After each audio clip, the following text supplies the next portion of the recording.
ৰাজ্যত চলি থকা বান পৰিস্থিতিৰ সময়তে আমাৰ বংকোৱালত মথাউৰিটো ভাঙি প্ৰায় ৭২খনমান গাঁৱৰ অসুবিধাৰ সন্মুখীন হৈছে। তেওঁলোকে দুৰ্যোগৰ সন্মুখীন হৈছে। ভাঙি যোৱা মথাউৰিটো মন্ত্ৰী অতুল বৰা ডাঙৰীয়া, বিধায়ক বিশ্বজিৎ ফুকন ডাঙৰীয়া আমি সকলোৱে পৰিদৰ্শন কৰিলোঁ। ৰাইজৰো অভাৱ অভিযোগৰ বুজ ল'লোঁ। বহুজনৰ ঘৰ ভাঙিছে, স্কুল কলেজৰ ক্ষতিসাধন হৈছে, থকাৰ অসুবিধা হৈছে, কাৰোবাৰ মাৰ্কশ্বিট আদি পানীত উটি গৈছে। যাৰ যিমান অসুবিধা আছে গোটেইখিনি মই শুনিলোঁ আৰু যি ধৰণে পাৰোঁ মই নিৰাময়ৰ বাবে চেষ্টা কৰিম।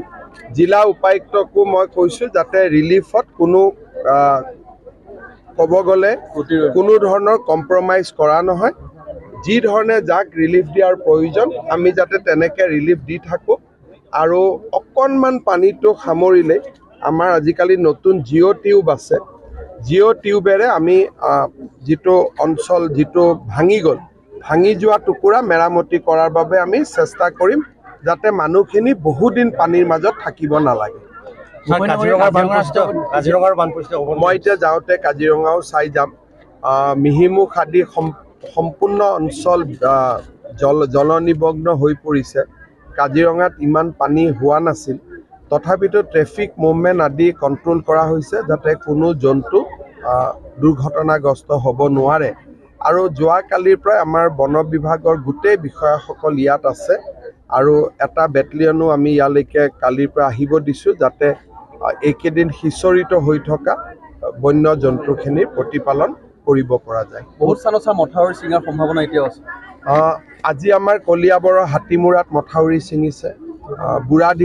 বুঢ়ীদিহিং নদীত তিনিচুকীয়াত এটা মথাউৰি ছিঙিছে।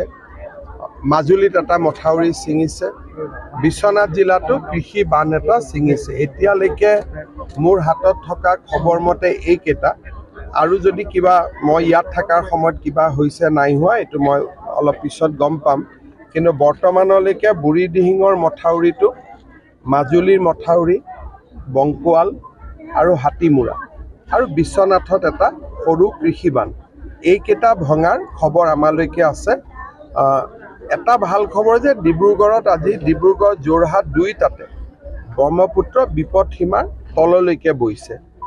গতিকে মই ভাবোঁ যে উজনিৰ পৰা এতিয়া নামনিলৈকে পানীখিনি যাবগৈ আৰু উজনি বা অৰুণাচলত যদি নতুন বৰষুণ নহয় তেতিয়াহ'লে হয়তো আমি এই পৰিস্থিতিৰ পৰা সোনকালে হাত সাৰিব পাৰিম। কিন্তু যদি পাছিঘাট বা অৰুণাচলত নতুন বৰষুণ হয়, উজনিত যদি নতুন বৰষুণ হয়, তেতিয়া সংকট ঘনীভূত হৈ থাকিব আৰু ভাঙি যোৱা মথাউৰিৰ গাঁওখিনিৰ ক্ষতিটো বেছিকৈ তেওঁলোকে ক্ষতিৰ সন্মুখীন হয়। কৃষিভূমিৰ যথেষ্ট ক্ষতি হৈছে। কৃষিভূমিৰ চাওক, পানীটো আঁতৰিলে আমি গম পাম যে কিমান মাটি ক্ষয় ক্ষতি হৈছে। কালি আমাৰ কেবিনেটৰ বৈঠক আছে। মানুহক যাতে আমি কঠীয়া দিব পাৰোঁ, ঘৰবিলাক মেৰামতি কৰিব পাৰোঁ, ৰাস্তা ঘাটবিলাক সোনকালে বনাই দিব পাৰোঁ। গতিকে আমি কালি আলাপ আলোচনা কৰি ল'ম আৰু যাক যেনেকৈ পাৰোঁ আমি সহায় কৰিম। আজিও আমাৰ গোটেই অসমৰ জিলাসমূহত মন্ত্ৰীসকল আছে। সকলো বিভিন্ন জিলাত গৈছে। বান ক্ষতিগ্ৰস্ত ৰাইজৰ লগতে সকলো আছে। ডিব্ৰুগড় বেছি ক্ষতিগ্ৰস্ত হৈছে। ডিব্ৰুগড় নগৰত এটা বিশেষ সমস্যা আছে। কিন্তু যোৱাকালি গধূলিৰ পৰা আমি চুইচ গেটখন খুলিব পাৰিছোঁ। পানী লাহে লাহে ব্ৰহ্মপুত্ৰৰ ফালে গৈছে। যদি নতুনকৈ ব্ৰহ্মপুত্ৰ উফন্দি নুঠে তেতিয়াহ'লে মই ভাবোঁ যে ডিব্ৰুগড়ৰ চহৰৰ পানীখিনি কালি বা পৰহিৰ ভিতৰত নোহোৱা হ'ব। ইয়াৰ মাজত ময়ো এদিন ডিব্ৰুগড়লৈকে যাম, খা খবৰ ল'ম। কেন্দ্ৰীয় ফালৰ পৰা, প্ৰধানমন্ত্ৰীৰ ফালৰ পৰা কিবা খা খবৰ?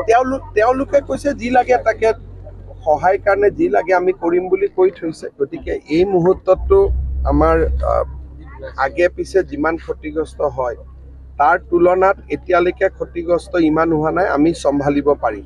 কিন্তু যদি ক্ষতি বেছি হয় তেতিয়াহ'লে কেন্দ্ৰৰ আমি সহায় ল'ব লাগিব। ছাৰ, দেৰগাঁৱকে ধৰি বিভিন্ন প্ৰান্তত আমি দেখিছোঁ যে বানত কি গৈছে। কালি এজন ঢুকাইছে। বানপানীত যেতিয়া পানী সোমাই আহে তেতিয়া জলমগ্ন হৈ কিছু মৃত্যু হয়। ধেমাজিতো 2জনৰ মৃত্যু হৈছে, সৰু পথাৰতো 3জনৰ মৃত্যু হৈছে। তেনেকুৱা দুখজনক খবৰ আহি আছে। অলপমান আমি সজাগ সচেতনতা তেনেকৈ আমি নিজক বচাব চেষ্টা কৰিব লাগিব দুৰ্যোগৰ মুহূৰ্তত।